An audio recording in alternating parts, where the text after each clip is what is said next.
So I just had a quick thought on Mormonism. Anything I do on Mormonism is not a bash on the religion or the culture. My family is deep rooted on both sides in Mormonism, helped build the church.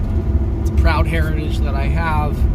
I just have my own journey, and I'm documenting the experiences, and I hope this helps people. Who knows where I'll end up with it all, but this is just where I'm at today and some thoughts that I have. I just got hit with a thought, because I'm trying to dissect my past, my beliefs. I mean, just everything about who I was so entrenched and so deep-rooted in the doctrine and the philosophy and the culture and everything about the Mormon life, beliefs, the all of it.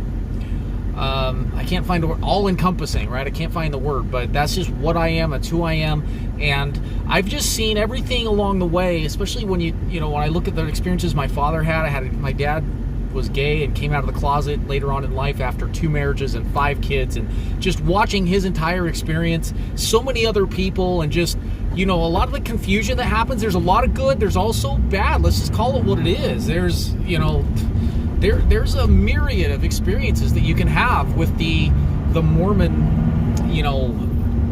injection into your thought process, into your life, into your spiritual belief. It's I just think it's okay to talk about it, right? And here's where I've arrived. I'm listening. I just got a subscription to this Gaiam channel, and it's what you could call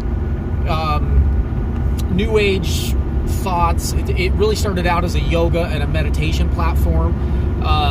It branches out into all types of spiritual philosophies, and there's some cool stuff in there. Because you subscribe to it, they're not beholden to advertisers, so they can just give unadulterated opinion and no filters, and it's pretty cool. There's a lot of cool stuff in there related to how the universe was created, the concepts on what God is, what God could be, different dimensions, a lot of cool stuff. All of it's very positive and very in line with what I'm kind of feeling and other things that I've seen out there related to global events, and it all just kind of ties together in a way that I'm comfortable with. So it's just kind of eye-opening. A lot of what I'm seeing there made me think about, the point of this video, some of the differences between what I noticed from a spirituality experience and standpoint in the Mormon Church as compared to now, where I'm at. I would say there's a hierarchy, right? So Mormonism, let's put that in a category and describe that a little bit. There is a hierarchy, as there is with any organization, right? Business, church, school, whatever. There's a person leading, there's staff, members, clergy, there's other departments and areas and layers to it, and they all play a role for the collective to accomplish the goal.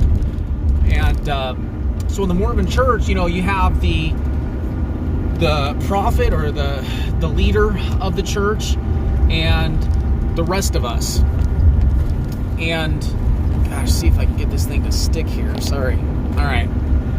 So in large part, our spiritual rights, the information that we get, and this could be Christian church too, you look at the Bible and there's all this talk of prophets and people who were enlightened and had all this information, yet not a lot of mention about our revelation and how important it is, and to compare the two is not even really talked a lot about. I mean, maybe it is, maybe it's not, but there is definitely a insinuation or maybe it's just blatant calling or label of certain people have stronger, better rights to spiritual, reception, if you will, than the layman on the bottom, right? So those of us on the lower level who are not ordained into these higher echelons, these higher levels, we don't get the good information, the pure. There's unique stuff that goes to those more privileged and more righteous, more worthy than us. And that can create a whole set of issues because now you're dealing with people. And when people are in the mix, all types of problems come up. Humans are fallible. Mormon Church is the first one to admit it. Nonetheless, it's a problem because as a child, I was thrown at the mercy of these, people instead of my own mother and father who were kind of clueless, trying to figure it out on their own, which is okay. Like, tell me you don't know, but don't tell me I don't know, but this guy does, and you're going to meet with him and he's going to tell you everything. And then that guy gives me information that just makes me feel shameful and guilty and weird and like more confused, So that is all an element in my Mormon experience and upbringing, and it could be any church. Like I said, this is not a bash on Mormonism. I love the culture, love the people. It's, it's got good, it's got bad, right? Let me just talk about getting outside of that. My experience now, I have this confidence I don't know any other word to use. I have this confidence spiritually that has been earned through all of my many experiences. And I've got so many videos, I can't go into how I've arrived here. But it's extensive. I've gone into the church, out of the church, in and out, and I've just arrived in this place where I absolutely want to be a better person, a more spiritually driven, good person. Like I love righteous endeavors and good causes and truth. I'm seeking truth. What is the actual answer? And if there is no answer, cool. Like I've actually settled in a very agnostic, very Taoist type space spiritually. But that's the thing. It's between, so there's actually comfort in realizing, like, we don't know what God is. We can't, let's just get over it and entertain the idea that it's more than we can grasp, and to try to define it is futile. There's comfort in that because now we can focus on principles only. And when it's me and principles and the results that those provide, now nobody can tell me I'm right or wrong because the results speak for themselves.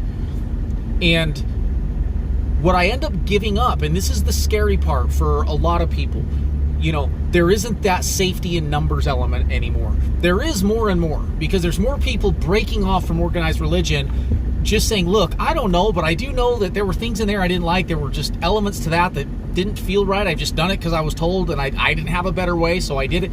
And you get outside and all of a sudden you plug in. There actually is a pretty big community, and nowadays with technology we can just plug in through our screen and connect with people virtually and establish a pretty big network relatively quickly if we really needed something. And I have just jumped off that cliff into, look, I'm not going to go back into the Mormon church because I love the culture, because that's what happens. That's what happened with me. I love the culture and I co-signed on the doctrine just to be a part of the culture. Now, that doesn't mean that there isn't good feelings. Like, you go to church and people are talking. There's a lot of crying in the Mormon church because people get touched. They feel the spirit, if you will. I think that's real. I cannot deny that I have felt very good. You can get that feeling other places too. You can get it in the wilderness when you come back from going out into Mother Nature. You come back, you feel great. You know they call it group conscience in the 12-step meetings, where or a mastermind, according to Napoleon Hill, where we collectively go into a positive direction as one mastermind, one group conscience. We plug into the ether. We set in motion things that are greater than ourselves, and plug into that, and it feels good. There's a sensation to it. Whether it's more pure or better with the Mormon church than other places, I don't know. I mean, who cares? It's just, I think it's good to get that. And it's also good to filter through the things that don't benefit you too much. Shame and guilt are very, very low vibrations, very toxic, can be very damaging to a person. I think there's a lot of that that is leveraged in organized religion for manipulations by humans. I think there's just concerns in general around organized religion. My gosh, the Catholic Church right now, straight up evil.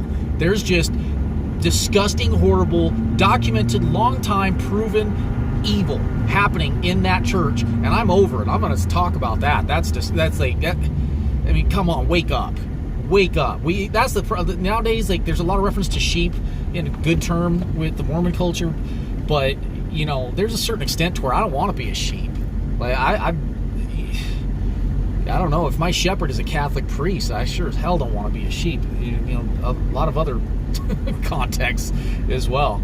Wake up, man. There's you know, organized religion, man. So I know this is a whole other can of worms. Whole can of worms I'm opening up here. I don't care. I love it. You know, talk about it. Think about it. Share any comments you may have about it. And that's it. Had to share that thought process. All right, bye.